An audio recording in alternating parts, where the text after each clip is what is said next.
Day number 15, 100 days journey for our 45th church anniversary. Our text for today will be on Jeremiah chapter 31 verse 3. The Lord had appeared unto me, saying, Yea, I have loved thee with everlasting love. Therefore with loving kindness have I drawn thee. Jeremiah 31:3. Sa Tagalog po, ang Panginoon ay nagpakita ng una sa akin na nagsasabi, Oo, inibig kita ng walang hanggang pag-ibig sa makatuwid. Sa kabaitan ng pag-ibig, inilapit kita. Ang walang hanggang pag-ibig ng Diyos ang naghahanap sa makasalanang tao na napalayo sa Kanya. Ang bayang Israel ay ganyang napalayo sa Panginoon. Nakaranas sila ng paghihirap, pag-aalipusta, kawalan ng dignidad at pagkaalipin.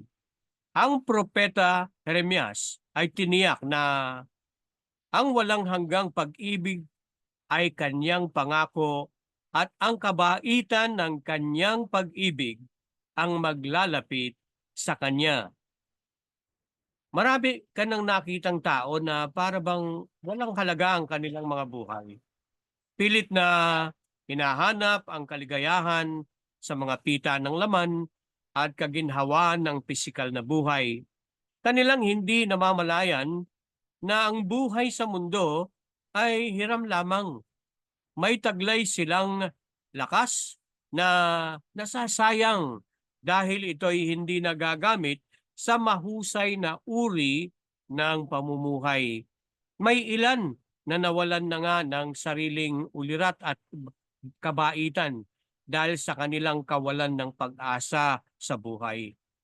Naghahanap ng kapayapaan, kapanatagan sa ibang dako, malayo sa Diyos na kanyang manlilikha.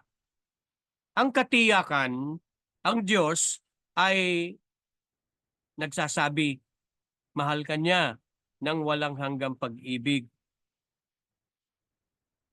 Kaibigan, hindi lang pansamantala, ngunit pang walang hanggan, dulot ng kanyang mabait na pagmamahal. Naranasan mo man ang maisantabi, mailayo sa iyong sariling lugar na kinadadapuan, ngunit ang Panginoon siya ang maglalapit at dahil sa kanyang kabaitang pag-ibig, ilalapit kanya. Ang Panginoong Jesus ay handang tanggapin ka, kaibigan. Tayo'y manalangin. Panginoon, anumang uri ng buhay na meron po ang aming mga tagapakinig, anuman ang kanilang napapagdaanan, alam namin yung pangakong pag-ibig ay mararanasan ng bawat isa. At sa pagkakataong ito, ilapit mo sila sa iyong bugtong na anak, ang aming Panginoong Jesucristo, na ang kanilang masumpungan ang pag-asa sa kanilang buhay. Sa pangalan ni Jesus, Amen.